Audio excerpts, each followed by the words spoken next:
श्री स्वामी समर्थ.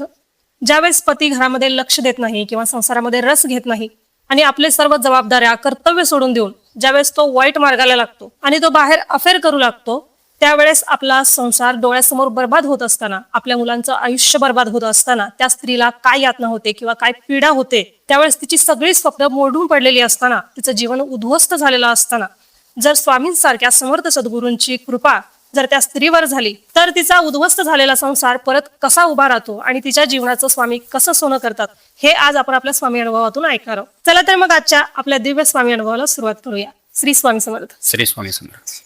तर आजचा जो स्वामी अनुभव आहे तो अंजलीताई काळे यांनी पाठवलेला आहे. ते राहणारे साताऱ्याचे आहेत आणि त्यांच्या जीवनात इतकी भयंकर घटना घडलेली आहे, खूप भयंकर विचित्र घटना त्यांच्या जीवनामध्ये घडलेली आहे. तर त्यांनी जो अनुभव त्यांचा कळवलेला आहे त्याच्यामध्ये त्यांनी असं सांगितलेलं आहे की ज्यावेळेस त्यांचं लग्न झाल्यानंतर जवळपास 5 वर्षापर्यंत त्यांचा संसार व्यवस्थित सुरू होता, 5-6 वर्षापर्यंत. आणि त्या कालावधीमध्ये त्यांना 2 मुली झाल्या आणि 1 मुलगा त्यांचा मोठा आहे आणि 2 मुली ज्या आहेत त्या मुलानंतर झालेल्या लहान आहेत त्याच्या. अशा प्रकारे त्यांचा एक छोटासा परिवार आणि ते आपल्या परिवारासोबत पुण्याला राहायचे आणि त्यांचे पती एका कंपनीमध्ये जॉबला होते. आणि त्या ठिकाणी काही अशा घटना होत गेल्या की बाहेरच्या मित्रांची संगत म्हणा किंवा आणखीन काही म्हणा, वातावरण म्हणा, ते ज्या ठिकाणी काम करत असतील त्या सगळ्या गोष्टीचं एकंदरीत हे होऊन ते हळूहळू चुकीच्या मार्गावरती लागत गेले ते. आणि एक दिवस असा आला की ते पूर्णपणे अधीन होऊन गेले त्या गोष्टींच्या, पूर्णपणे ते वाईट मार्गाला लागले. त्यावेळेस ताईंनी त्यांना खूप सावरण्याचा प्रयत्न केला, खूप समजावलं त्यांना, खूप वेगवेगळ्या पद्धतीनं सगळं करून बघितलं त्यांनी. नात्यातल्या लोकांना मध्ये घेतलं आणि प्रत्येकाकडून त्यांना समजावण्याचा प्रयत्न केला. स्वतः त्यांनी समजावून सांगितलं. अनेक वेळेला ते एकांतामध्ये बसून आपल्या पतीबरोबर चर्चा करायचे, पण ते समोर चांगलं बोलायचे, ते सगळ्यांच्या समोर चांगलं बोलायचे आणि नंतर परत माघारी जे करायचे तेच करायचे. अशा प्रकारे एक त्यांची ती वागण्याची पद्धत झालेली होती. तर मग हळूहळू काही दिवस निघून गेले आणि एका दिवशी ताईंना एकदम पायाखालची जमीन सरकायला पाहिजे अशी एक गोष्ट त्यांच्या समोर आली. आणि त्यांना एक अशी गोष्ट समजली की आपल्या पतीचं कुठंतरी बाहेर बाहेर कुठल्या तरी स्त्रीच्या ते आकर्षणात फसलेलं आहे. आणि ही गोष्ट ज्यावेळेस ताईंना समजली त्यावेळेस त्यांना खूप भयंकर धक्का बसला. बरोबर. आणि मग त्यावेळेस ताईने एकदम गोष्ट सिरियस घेतली आणि एका दिवशी ते आपल्या पतीला घेऊन एकांत ठिकाणी जाऊन ह्या सर्व गोष्टीवरती चर्चा केली. तर त्यावेळेस त्यांच्या पतीने एकदम सफाई दिली. ते म्हणले असं काहीही झालेलं नाही, असं मी कुठेही काही केलं नाही, फक्त मी ठीक आहे, मला काही व्यसन आहेत, मी जातो मित्रामध्ये राहतो, इकडे तिकडे फिरत असतो, पण त्याचा अर्थ असं नाही की मी बाहेर कुठल्या स्त्रीच्या संपर्कात गेलेलं आहे किंवा कुठल्या स्त्रीच्या मागे लागलेलं आहे किंवा माझं काय अफेअर चालू असं नाही म्हणले. हा तुझा गैरसमज आणि असं कधी मनात पण आणू नको म्हणले. आणि ताईंनाच विश्वास देण्याचा त्याने प्रयत्न केला. पण ही गोष्ट अशी आहे की कुठलीही स्त्री किंवा कुठलाही पुरुष या गोष्टीकडे दुर्लक्ष करत नाही. त्याच्या मनामध्ये कुठं ना कुठं त्याचं एक धागा शिल्लक राहत असतो. तर नंतर पुढं असं झालं की काही दिवस निघून गेले असेच आणि 2-3 महिन्याचा कालावधी गेला आणि नंतर ताईंना एक अशी गोष्ट सापडली पुराव्याच्या स्वरूपामध्ये. आणि ताईंनी ती गोष्ट आपल्या पतीसमोर ठेवून मग त्यांना त्यावेळेस त्यांनी प्रश्न विचारला, त्यावेळेस स्पष्टीकरण मागितलं त्याच. मग त्यावेळेस त्यांच्या पतीचं तोंड बंद झालं आणि नंतर मग त्या गोष्टीचं रूपांतर हळूहळू वादामध्ये व्हायला. आणि जसं जसं ताई त्यांना चांगल्या गोष्टीकडे आणण्याचा प्रयत्न करायला लागले किंवा जबाबदाऱ्या सांगायला लागल्या, कर्तव्य सांगायला लागले आणि ज्यावेळेस ते असं चुकीचं वागायला लागले त्यावेळेस ताई त्यांना काहीतरी थोडंसं असं रागामध्ये येऊन बोलणार आणि त्याचा परिणाम असा होत गेला की घरामध्ये भयंकर भांडणं व्हायला लागली, वाद व्हायला लागले. आणि त्यांच्या पतीच्या व्यवहारामध्ये त्यांना तिरस्कार, घृणा आणि द्वेष हे स्पष्ट जाणवायला लागलं नंतर. पण त्यावेळेस सुद्धा ताईंनी आपला संसार मोडू नये, आपल्या लेकरांचं भविष्य वाटोळ होऊ नये म्हणून त्यांनी खूप आपल्या पतीला समजावण्याचा प्रयत्न केला. आणि ताईने सांगितलं की तुम्ही अशा चुकीच्या मार्गावरती जाऊ नका. माझ्यामध्ये तुम्हाला जर काही कमी वाटत असेल, माझं काही चुकत असेल किंवा माझी एखादी गोष्ट तुम्हाला आवडत नसेल तर तुम्ही ती मला सांगू शकता, मी स्वतःमध्ये बदल करून घेईन. पण हे जे तुम्ही करताय याचा परिणाम माझ्यावरती फक्त एकट्यावरती होणार नाही, माझ्या मानसिकतेवरती होणार नाही, फक्त आपल्या संसारावरती होणार आहे, आपल्या लेकरांच्या भविष्यावरती होणार आहे आणि आपली जी सामाजिक प्रतिमा आहे, इज्जत आहे, त्याच्यावरती सुद्धा याचा परिणाम होणार. बरोबर. हा. तुम्हाला समाजामध्ये, नात्यामध्ये कुठेही चांगला व्यक्ती म्हणून तुमचं हे राहणार नाही त्या ठिकाणी. तर वेळ असेपर्यंत तुम्ही याच्यातून बाहेर पड काय आणि सावरस होतो. पण ते ऐकायचे आणि त्यांनाही वाटायचं हे मला एक काय प्रवचन सांगायला लागले, हे मला काय उपदेश करायला लागले असं वाटायचं त्यांना. आणि ते हो हो म्हणायचे, असं ऐकायचं, इकडून ऐकून इकडून सोडून द्यायचं. एक असं सांगितलेलं आहे, शास्त्रामध्ये सुद्धा सांगितलेलं आहे, ज्या वेळेस एखादा व्यक्ती चुकीच्या मार्गावरती लागतो, ज्या पद्धतीनं एखादी उतरट जागा आहे, उतार आहे रस्त्याला, त्या ठिकाणी जर तुम्ही गोलाकार एखादी वस्तू जर नेऊन ठेवून दिली, असं बॉल वगैरे आहे, चेंडू आहे, अशी वस्तू जर एखादी ठेवून दिली तर ती त्याला कितीही रोखण्याचा प्रयत्न करा, ते थांबत गरगळती शेवट खालीच येणार. खाली. किंवा उंचावरून सोडलेलं जे पाणी असतं त्याला कितीही आपण थांबवण्याचा प्रयत्न केला तर ते थांबत नाही. आणि अशा प्रकारे ज्यावेळेस व्यक्ती पतनाकडे धावत असतो त्यावेळेस साक्षात त्याला ब्रह्मदेव जरी येऊन सांगू लागले की बाबा हा मार्ग चुकीचा आहे, ही गोष्ट ती करू नकोस, हे अत्यंत वाईट गोष्ट आहे, तर तो म्हणतो हो बरोबर आहे, ठीक आहे, तुम्ही सांगता योग्य आहे. अगदी त्यांचं सांगणं सुद्धा तो हसण्यावरती घेतो, त्यांचं सांगणं सुद्धा तो ठीक आहे हो हो करून. तर अशा प्रकारची त्याची एक मनोवृत्ती झालेली असते. आणि त्याला त्यावेळेस समजत नाही की आपल्याला समोरून सांगणारा व्यक्ती आपल्या हितासाठी सांगत, आपल्या कल्याणासाठी सांगत, आपल्या चांगल्यासाठी सांगत, हे त्याला समजत नाही. आणि सांगणारा व्यक्ती म्हणताना त्याला एक असं वाटायला लागते की हा मला उपदेश करायला लागलेला आहे, किंवा हा मला लेक्चर देत आहे, किंवा हा मला खूप शहाणपणा सांगत आहे, मला कळत नाही का, मला समजत नाही का काय करायचं काय नाही. तर अशा प्रकारची त्याची एक मानसिकता तयार होते, अशा प्रकारचे विचार करू लागतो. आणि अगदी हाच प्रकार त्या ठिकाणी घडला. त्यांना खूप प्रकारे समजावण्याचा प्रयत्न केला ताईंनी, चांगल्या व्यक्तींना मध्ये आणून समजवण्याचा प्रयत्न केला, पण त्यांनी कोणाचंही ऐकलं नाही. आणि गोष्ट इतक्या शिगेला जाऊन पोचली की एका दिवशी ताईंच्या नातेवाईकांचं कोणाचं तरी लग्न होतं आणि त्या ठिकाणी ते गेलेले होते आणि 2-4 दिवसाचा त्यांचा मुक्काम होता त्या ठिकाणी.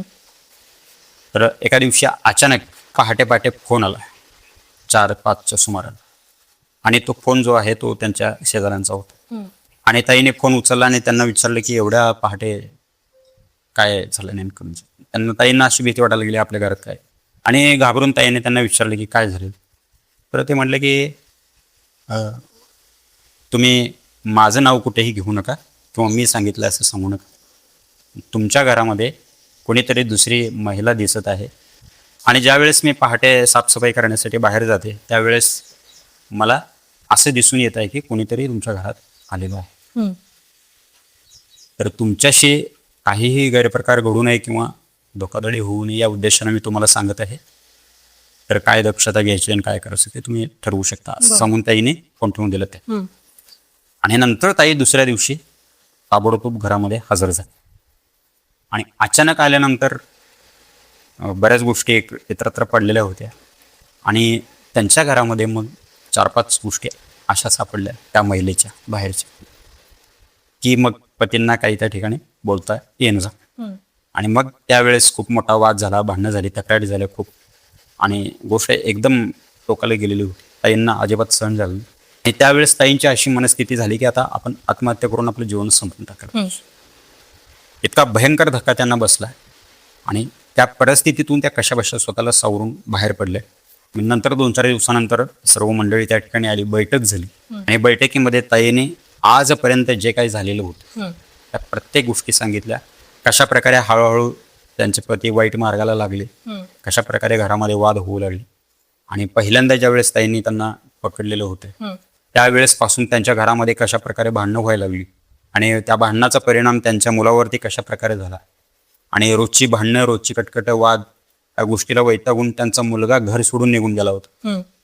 तो घरात येत नव्हता, आईलाही बोलत नव्हता, आणि वडिलांना तर नाहीच. तो घरापासून दूर निघून गेला होता.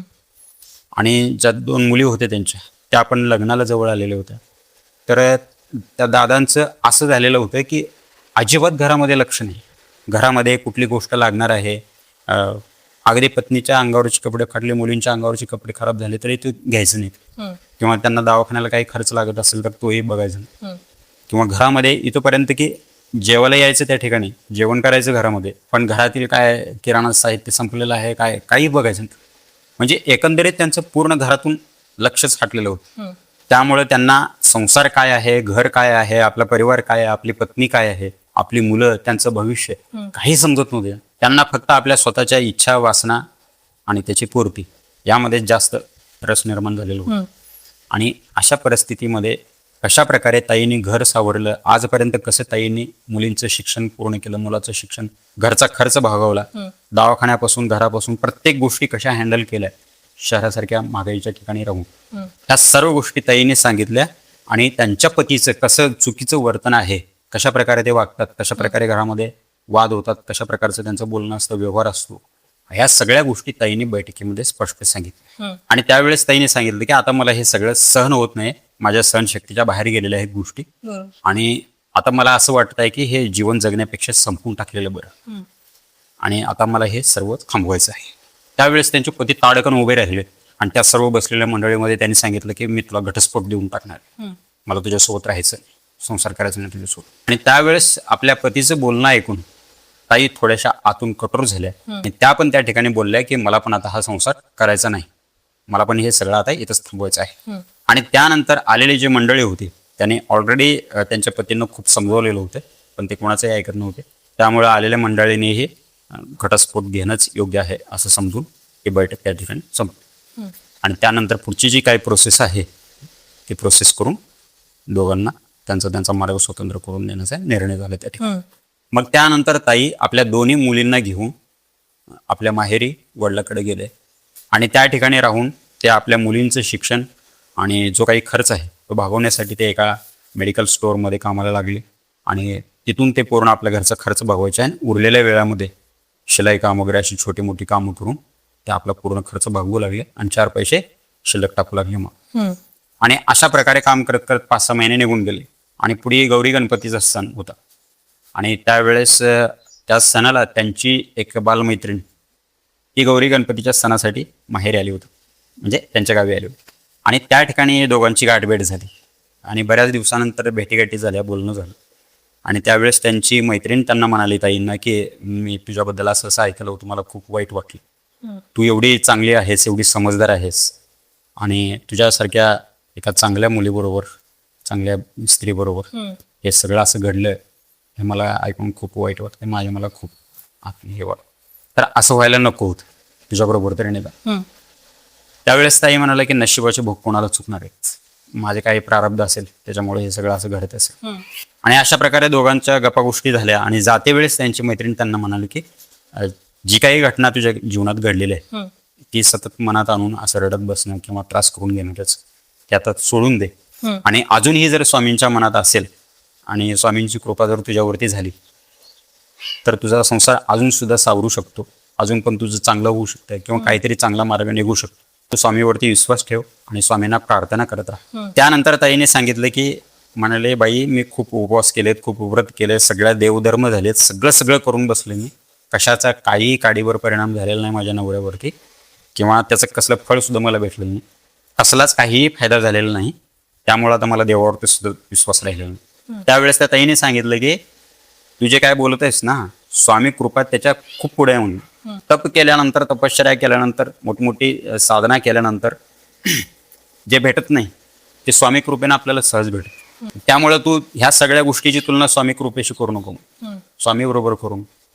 स्वामी साक्षात ब्रह्मांड नायक आहे, स्वामी साक्षात परब्रह्म स्वरूप आहे, स्वामी काहीही करू शकतात. स्वामींची कृपा झाली तर आपल्या कल्पनेच्या बाहेरच्या गोष्टी घडू लागतात. मग त्यावेळेस ताई त्यांना म्हणू लागल्या की असं जर झालं तर मी स्वामींसाठी वाटेल ते करायला तयार. ची मैत्रीण जी होती ती त्यांना म्हणाली की तुला काहीही करण्याची गरज नाही, फक्त तू स्वामींची सेवा सुरू कर, शुद्ध भावनेने सेवा सुरू कर. ऑलरेडीच तू आध्यात्मिक आहेस, चांगले विचार आहेत तुझे, स्वामी तुझ्यावरती सर्वापेक्षा लवकर प्रसन्न होतील आणि तुझ्यावरती स्वामींची चांगली कृपा सुद्धा होईल. तर त्यावेळेस ताई म्हणाला की मला स्वामी सेवा वगैरे काही माहिती नाही, स्वामी सेवेतलं मला काही माहिती, स्वामी सेवा म्हणजे काय मला माहिती नाही, तर काय करायचं नेमकं काय नाही मला सांग थोडक्यात. तर त्यांच्या मैत्रिणींना जे काय माहिती होतं त्यांच्या याच्यानुसार त्यांनी ते सगळंच त्यांना सांगितलं ताई. आणि ते म्हणाले की हे दररोज आता नित्यनेमानं सुरू कर आणि तुला जर शक्य असेल तर अक्कलकोटला जा आणि एक स्वामींची मूर्ती घरामध्ये आणून स्थापना कर, पूजन कर स्वामींचं आणि नित्यसेवेला सुरुवात. त्यावेळेस अंजलीताईंना आतून थोडंसं बळ आल्यासारखं वाटलं, असं धीर भेटल्यासारखं वाटलं. आणि त्यांना असं वाटायला लागलं की एकदा करून बघायला हरकत नाही. आपण खूप काही करून बसलोय बरोबर. आणि आता आपली मैत्रीण एवढं सांगते म्हणजे काहीतरी असणार, तर आपण करून पाहायला हरकत नाही. आणि एका दिवशी त्यांच्या आईनं त्यांनी सांगितलं अक्कलकोटला जाऊन स्वामी महाराजांचं दर्शन घेऊन येऊ. त्यांच्या आईही तयार झाल्या आणि अशा प्रकारे ताई, त्यांच्या आई आणि त्यांच्या 2 मुली असं 4 जण मिळून ते अक्कलकोटला गेले. दर्शन झालं आणि परत येत असताना त्यांनी एक स्वामींची छोटीशी मूर्ती आणली आणि ती घरामध्ये आणून स्वामींची त्या ठिकाणी स्थापना करून पूजन सुरू केलं आणि नित्यसेवेला सुरुवात केली. मग दररोजची नित्यसेवा त्यांची सुरू झाली. ते दररोज स्वामी चरित्र सारामृताचा पाठ करू लागले. स्वामींचा प्रत्येक गुरुवारी अभिषेक करणार, दररोज स्वामींची पूजा करणार, आरती करणार, सगळं सेवा रोजची सुरू झाली त्यांची. आणि अखंडपणे 3 महिन्यापर्यंत ते स्वामी सेवा नित्य नियमानं करत होते. पण त्यांना त्याचं कसलंही काहीही परिणाम दिसला नाही, काहीच फरक जाणवला नाही त्यांना. पण त्यांची श्रद्धा आतून अशी होती की 3 महिन्यापर्यंत साधना करून सुद्धा, 3 महिन्यापर्यंत नित्यनेमानं सेवा करून सुद्धा, नामस्मरण करून सुद्धा आपल्याला काहीच फळ भेटलेलं नाही, काहीच परिणाम आपल्या जीवनात दिसत नाही. म्हणून ते अजिबात थोडं सुद्धा निगेटिव्ह विचार करत नव्हते किंवा त्यांच्या श्रद्धेमध्ये अजिबात कसली कमी आली नाही. आणि एका दिवशी त्यांना अशी एक व्यक्ती भेटली जी त्यांच्या सासरीची होती. एक वयस्कर वृद्ध आजोबा, अत्यंत प्रेमळ, अत्यंत समजदार आणि समाजात त्यांना खूप प्रतिष्ठा, खूप मान होता, त्यांच्या शब्दांना खूप मान होता. आणि त्या आजोबा ताईंच्या मेडिकलवरती औषधासाठी आले आणि त्या ठिकाणी दोघांची गाठ भेट. आणि त्यावेळेस ताईंना त्या ठिकाणी पाहून आजोबा बोलले की अरे बेटा तू इथं कसं काय? तर ताई म्हणाले की गेल्या 4-5 महिन्यापासून मी इथंच आहे, माहेरीच राहते. आणि असं असं सगळं झालं आणि मी पुण्यावरून डायरेक्ट माहेरी आली.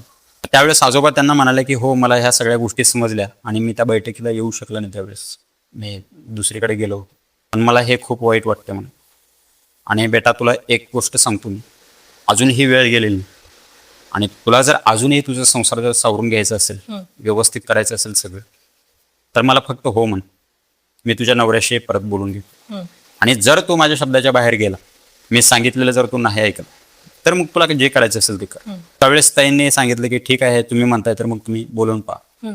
जर तुमच्या शब्दाला हे करून जर ते सुधरत असतील आणि सर्व काही चांगलं होणार असेल तर मला काय नको आहे का? बरोबर आहे, चांगलीच आणि गोष्ट. चांगलीच गोष्ट आहे. आणि असं बोलून ताई डोळ्यातून पाणी काढून रडायला लागली. त्यावेळेस मग त्या आजोबाने ताईंच्या डोक्यावरती हात ठेवला आणि काळजी करू नकोस म्हटलं मी. आणि असं बोलून आजोबा तिथून निघून गेले. आणि आजोबा निघून गेल्यानंतर मग ताईंच्या सासू सासऱ्यांशी अगोदर त्यांनी बोलून घेतलं सगळ्या गोष्टी. आणि त्यावेळेस सासू सासरे त्यांचे म्हणाले की तो कोणाचंही ऐकत नाही, आमचंही ऐकत नाही, तो लिमिटच्या बाहेर गेलेला आहे, त्याला आता कसलीही मर्यादा राहिलेली नाही, कसलीही लिमिटेशन राहिली नाही, कसलंही लगाम राहिलेलं नाही. आणि आम्हाला एखाद्याच्या मुलीचं आयुष्य उद्ध्वस्त करून टाकायचं नाही, तिला जसं जगायचं तसं जगू द्या आणि तिचा मार्ग मोकळा करून दिलेला आहे आम्ही. आणि पुढं याच्या आमची जी इस्टेट याच्या नावानं होणार आहे ती पण आम्ही त्याच्या मुलाच्या नावाने करणार आहे आणि ते त्यांचं जीवन व्यवस्थित जगू शकते. हा आमचा मुलगा सुधरेल याची कसलीही गॅरंटी नाही आणि परत आम्हाला ही रिस्क घ्यायची. त्यावेळेस मग आजोबा बोलले की ठीक आहे म्हणले, तुमच्या मुलाशी मला एकदा बोलायचं आहे, त्याला बोलवून घ्या गावाकडे. मग एका दिवशी ताईंच्या पतींना गावाकडे बोलवून घेतलं त्यांच्या सासू सासऱ्यांनी आणि त्या आजोबांनी त्यांना एकांत ठिकाणी नेऊन त्यांच्या पतीबरोबर त्यांनी चर्चा केली. आणि चर्चा केल्यानंतर त्यावेळेस त्या आजोबांना सुद्धा लिमिट क्रॉस करून त्यांचा अनादर करून ते सरळ बोलले की मी माझ्या मनाचा मालक आहे, तिला जर येऊन राहायचं असेल तर ती राहू शकते, पण मी काय करायचं हे मला कोणीही सांगायचं. मग त्यावेळेस आजोबा म्हणाले की ठीक आहे बेटा, आणि विषय आजोबांनी सोडून दिला. आणि ताईंना फोन करून सांगितलं आजोबांनी की बेटा तुला जे काय करायचं तू करू शकतेस, कारण तो माझ्याही शब्दात नाही. आणि एवढं सगळं घडून सुद्धा ताईंच्या श्रद्धेमध्ये, ताईंच्या भक्तीमध्ये, ताईच्या नित्य सेवेमध्ये कसलाही काडीचा फरक पडला नाही. जसं आपण म्हणतो ना की आपली आई जर आपल्याला एखाद्या संकटातून वाचवण्यासाठी सक्षम नसेल, म्हणजे ज्या आईनं आपल्याला जन्म दिलेला आहे ती आपल्यासोबत आहे पण आपल्याला वाचवू शकत नाही, अशी परिस्थिती, तरी सुद्धा आपण आपल्या आईचा आश्रय सोडतो का? आपण आपल्या आईचा हात सोडतो का? तिच्यावर प्रेम करणं सोडतो का? की तिच्यावरचा विश्वास आपला कमी होतो? काही होत नाही. अगदी त्याप्रमाणे ताईंनी स्वामींना गुरु नाही, स्वामींना संत नाही, तर स्वामींना आई म्हणून त्यांनी साधना सुरू केली, सेवा सुरू केली. आणि ज्याप्रमाणे फळ भेटो अथवा न भेटो, आपल्या आईसाठी आपल्याला काहीतरी करायचं आहे आणि आपली आई आपलं चांगलंच करणार आहे एवढाच विश्वास त्यांच्या मनामध्ये होता आणि ते दररोज त्यांची नित्यसेवा करत. आणि नंतर पुढं 2-4 महिने असेच प्रकारे सेवा सुरू राहिली त्यांची. आणि एका दिवशी सकाळी 10च्या सुमाराला ताईंना एक फोन आला आणि तो फोन त्या आजोबांचा होता. आणि त्यावेळेस आजोबा ताईंना बोलले की बेटा, तुला एक गोष्ट मला विचारायची आहे आणि त्यासाठी मी तुला फोन केला होता. असा असा तुझा पती मला फोन करत आहे आणि मला म्हणत आहे की मला माझ्या पत्नीबरोबर बोलायचं आहे, तिला मला माफी मागायची आहे आणि माझी खूप मोठी चूक झालेली आहे आणि तुम्ही तिला काहीही करून समजावा किंवा तिचा फोन नंबर मला द्या. तर बेटा, 4-5 वेळेला मी आता त्याच्याकडे दुर्लक्ष केलं. तो आता मला सतत फोन करत आहे, त्यामुळं मला आता तुला विचारून काहीतरी करावं लागेल म्हणून मी तुला फोन केलेला आहे. तर तुझं म्हणणं काय आहे मला सांग आणि तू हो म्हणत असशील तर मी तुझा नंबर त्याला देईन. आणि त्यावेळेस ताईने सांगितले की माझा नंबर वगैरे देऊ नका तुम्ही त्यांना आणि त्यांचं काय म्हणणं आहे ते ऐकून घ्या आणि त्यानंतर आपण काय ते ठरवू. आणि मी माझ्या आईवडिलांचा विचार घेतल्याशिवाय काही करणार. आणि मग एका दिवशी आजोबांना त्यांच्या पतीचा फोन आला. फोन आल्यानंतर आजोबांनी त्यांच्याशी सविस्तर बोललं सगळ्या गोष्टी. त्यावेळेस ते अक्षरशः रडायला लागले ताईंचे पती आणि ते म्हणले की माझी खूप मोठी चूक झालेली आहे आणि मी इतका नालायक नीच माणूस आहे की तुमचा सुद्धा मी अनादर केला, तुम्हाला सुद्धा उद्धटासारखं बोललो, तर मी तुमची सुद्धा माफी मागतो आणि आता मला एक शेवटची संधी द्या. जर तुम्ही माझ्या पाठीशी उभे राहिलात, तुम्ही मला जर समजून घेतलं, तुम्ही मला जर माफ केलं तर माझं जीवन वाचू शकते, नाही तर मी माझं जीवन संपवून काढणार. त्यावेळेस त्या आजोबांनी सगळ्या गोष्टी समजून घेतल्या त्यांच्या आणि ते म्हणले की ठीक आहे, आपण परत एकदा बैठक ठेवूया आणि त्यावेळेस आपण जे काय असेल ते पाहू. अशा प्रकारे त्यांचं बोलणं झालं आणि त्यानंतर आजोबांनी परत त्यांचा 2-4 वेळेला फोन आला पण आजोबांनी घेतला नाही. आणि असं करत करत 2 महिने निघून गेले आणि एका दिवशी ताईंचे पती पुण्यावरून डायरेक्ट गावी हजर झाले सकाळी आणि आंघोळ वगैरे करून सकाळी आजोबांच्या दारात. आणि त्या आजोबांना बोलले की तुम्ही माझं जीवन वाचू शकता, जर तुम्हाला माझी थोडी जरी किव येत असेल तर तुम्ही माझा विचार करा, नाही तर मी माझं जीवन संपून टाकणार. आणि त्यावेळेस दादा त्या आजोबांना घेऊन ताईंच्या गावी पोहोचले, ताईंच्या घरी आले. त्या ठिकाणी येऊन ते ताईंची पाय धरून रडायला लागले, माफी मागायला लागले. ताईंच्या आई वडिलांना माफी मागितली त्यांनी आणि त्यावेळेस त्यांनी सांगितलं की माझ्याकडून खूप मोठी चूक झालेली आहे. आणि त्यावेळेस त्यांनी सांगितलं की मला शेवटची एक संधी द्या तुम्ही, माझ्याकडून खूप मोठी चूक झालेली आहे, माझ्या सर्व चुका मला मान्य आहेत आणि मी खूप मोठी चूक केली, मी खूप अपराधी आहे, दोषी आहे मी या सगळ्या गोष्टींमध्ये, मी खूप नीच व्यक्ती आहे, मला फक्त एक शेवटची संधी द्या तुम्ही, मी खूप चांगलं वागून दाखवेन तुम्हाला आणि खूप चांगलं करेन सगळ्या गोष्टी, परत कुणालाही माझ्याकडे बोट करण्याची संधी देणार नाही किंवा माझी एखादी चूक कुणीही दाखवून द्यावी असं माझं वर्तन राहणार नाही. त्यावेळेस ताईंचे आई वडील जे आहेत ते म्हणाले की आम्हाला काय आमच्या मुलीचा संसार नको आहे का, आमची मुलगी असं माहेर येऊन पडलेलं आम्हाला चांगलं वाटतं, तुम्ही व्यवस्थित वागत नाही, तुम्ही लिमिट क्रॉस करून कसंही वागता, कसंही स्वैरपणे म्हणायला येईल तसं काही वाटेल ते करता येतील, तर ह्या सगळ्या गोष्टी माझी मुलगी किती सहन करणार आहे. बरोबर. सगळ्या सहनशक्तीच्या बाहेर जायला लागलीत गोष्टी. आम्ही विचार करू सगळ्या गोष्टीचा आणि आपण बैठक घेऊया आणि ठरवूया जे काय असेल. आणि मग नंतर एक छोटीशी बैठक झाली आणि त्या बैठकीमध्ये सगळ्या गोष्टी त्याने मान्य केल्या, स्वीकारल्या, कबूल केल्या आणि सगळ्या गोष्टी क्लिअर झाल्या आणि एक शेवटची त्यांना संधी भेटली. आणि त्यानंतर मग त्याने अशा रीतीनं सगळ्या गोष्टी सावरल्या की नंतर पुढे 1 वर्षामध्ये त्यांचा संसार इतक्या सुंदर रीतीनं उभा केला. ताईंना तर अगोदरपासूनच सगळे आतून ओढ होते आणि त्यातमध्ये पतीची उत्तम रीतीने साथ भेटल्यानंतर स्वर्गासारखा संसार त्याने उभा केला 1 वर्षातच. आणि त्यांचा जो मुलगा त्यांना सोडून गेला होता तोही परत आला आणि नंतर मग अत्यंत उत्तम रीतीने सगळ्या गोष्टीला सुरुवात झाली आणि अत्यंत सुखाचा संसार ताईंचा उभा राहिला. आणि ताईने सांगितलंय की आज ह्या घडीला त्यांच्या दोन्ही मुलींची लग्न झालेली आहेत, मोठ्या मुलाचं हे लग्न झालेलं आहे आणि सून घरी आलेली आहे. आणि ताईने असं सांगितलेलं आहे की आमचा तर संसार सावरलाच, आमचा तर संसार स्वामींनी सुखाचा केलाच, पण आमच्या मुलांचा संसार सुद्धा अत्यंत सुखाने चालू आहे आणि मी जी सेवा सुरू केलेली होती ती सेवा आजपर्यंत मी अखंडपणे करत आहे, त्याच्यामध्ये कधीही मी खंड पडू देत नाही. आणि ह्या सगळ्या गोष्टी जुळून आल्यानंतर एका दिवशी ताईने दादांना विचारलं की तुमच्यात एवढं परिवर्तन कसं काय झालं की तुम्ही माफी मागितलं आणि ज्या काही गोष्टी झाल्या त्याचं तुम्हाला एवढं पश्चाताप झाला. त्यावेळेस दादाने त्यांना सांगितलं की ज्या मित्रांच्या नादी लागून किंवा ज्या लोकांच्या संगतीत जाऊन ते सगळे ह्या गोष्टी करत होते, त्या लोकांनीच दादांना एका अशा प्रकरणामध्ये अडकवलं नाही की त्या ठिकाणी त्यांचा जीव जाता जाता वाच, त्यांच्या प्राणावरती संकट आले होते त्या ठिकाणी. तर त्या प्रसंगातून ते कसेबसे त्या ठिकाणातून बाहेर पडले आणि ज्या स्त्रियांच्या ते मागे लागलेले होते त्या स्त्रिया पण त्याच्यामध्ये सामील होत. एकंदरीत एक षडयंत्र केल्यासारखं भागवत होतं. आणि ह्या सगळ्या गोष्टी ज्यावेळेस दादांच्या लक्षात आल्या त्यावेळेस त्यांना असं वाटायला लागलं की मी कुणासाठी हे सगळं करतोय. ह्या लोकांसाठी मी माझा संसार उद्ध्वस्त करून टाकला, विकरून टाकला. ह्या लोकांसाठी मी माझ्या पत्नीला सोडून दिलं, माझ्या मुलांना सोडून दिलं, माझा परिवार उधळून टाकला मी. ह्या लोकांसाठी मी वाटेल ते करत गेलो, ह्या लोकांवरती वाटेल तेवढा पैसा मी लावला आणि हीच लोक माझ्या जीवावरती उठलेले आहेत. आणि ह्या सगळ्या गोष्टी लक्षात आल्यानंतर मग दादा पूर्णपणे त्याच्यातून बाहेर पडले आणि त्यांना झालेल्या प्रत्येक गोष्टीचा पश्चाताप व्हायला लागले. आणि असं सांगितलेलं आहे शास्त्रामध्ये सुद्धा की आपल्याकडून ज्यावेळेस एखादी चूक होते त्यावरती सगळ्यात उत्तम प्रायश्चित्त जर काय असेल, सगळ्यात श्रेष्ठ प्रायश्चित्त जर काय असेल तर आपण केलेल्या चुकीचा अत्यंत भयंकर रीतीनं आपल्याला झालेला पश्चाताप हे सगळ्यात मोठं प्रायश्चित्त. आणि अशा प्रकारचा प्रायश्चित्त झाला की मग आतून मनुष्य सुधारायला लागतो, अंतरंग शुद्धी व्हायला सुरुवात होती त्याची. आणि अशाच प्रकारे काहीच घडलं.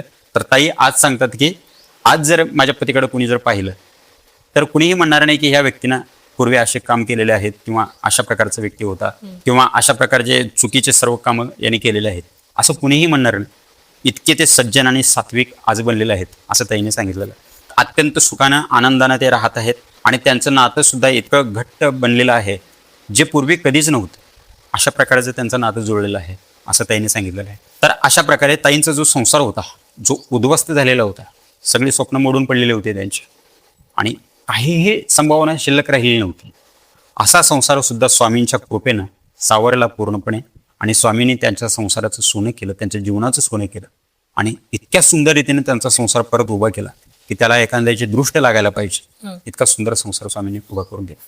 तर या स्वामी अनुभवामधून आपल्यासाठी शिकण्यासारख्या खूप काही गोष्टी आहेत.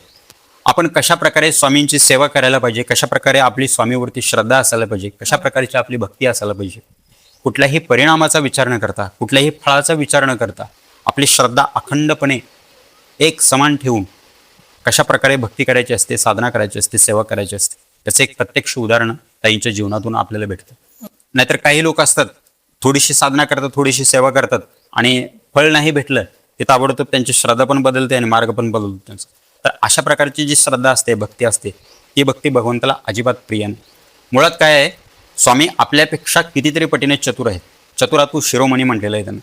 तर त्यांना आपण कुठल्या भावनेनं जातोय, आपल्या मनात काय भावना आहेत, आपण किती समर्पित आहोत किंवा आपले किती शुद्ध भाव आहेत, आपण आतून त्यांना किती मानतोय, आपल्या आतमध्ये त्यांच्याबद्दल किती भक्ती आहे, प्रेम आहे, किती त्यांच्याबद्दल आपल्या मनामध्ये जिव्हाळा आहे, हे सर्व स्वामी जाणतात आपल्याला. बरोबर. आणि हे जाणून आपल्याला फळ देत असतात.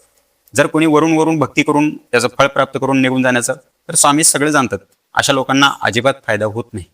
तर त्यासाठी काय हवंय, आंतरिक शुद्धी पाहिजे, आपली श्रद्धा सात्विक असणं गरजेचं आहे आणि अखंड श्रद्धा असणे गरजेचं आहे. आणि अशा प्रकारची जर श्रद्धा असेल, भक्ती असेल, अशा प्रकारची जर निष्ठा असेल तर स्वामी काय करू शकतात याची कुणीही कल्पना करू शकत. बरोबर. इतके चांगले परिणाम आपल्याला भेटत असतात. आणि स्वामींनी जे सांगून ठेवलेलं आहे, भिवू नकोस मी तुझ्या पाठीशी आहे, ते स्वामी प्रत्यक्ष आपल्याला दाखवून देतात, सिद्ध करतात. तर स्वामीवरती सर्वांची अशी ताईंसारखी श्रद्धा निर्माण व्हावी, स्वामीबद्दल आपल्या मनामध्ये असं आतून प्रेम निर्माण व्हावं, आतून भक्ती निर्माण व्हावी, अशा प्रकारची समर्पण भावना यावी आणि कुठल्याही परिणामाचा किंवा फळाचा विचार करून आपल्या श्रद्धेमध्ये कमी येऊ नये, आपल्या भक्तीमध्ये कमी येऊ नये. सर्वांची भक्ती, सर्वांची श्रद्धा, स्वामीप्रती असलेली आपली निष्ठा, समर्पण दिवसेंदिवस वाढत जावं अशी स्वामीचरणी प्रार्थना करूया. तर अशा प्रकारे ताईंचा जो दिव्य स्वामी अनुभव होता तो तुमच्याशी आम्ही शेअर केलेला आहे. तर तुमचेही काही स्वामी अनुभव असतील तर तुम्ही आम्हाला कमेंट करून कळवू शकता. तर चला तर मग भेटूया पुढील व्हिडिओमध्ये अशाच एका दिव्य स्वामी अनुभवासोबत. तोपर्यंत श्री स्वामी सोबत.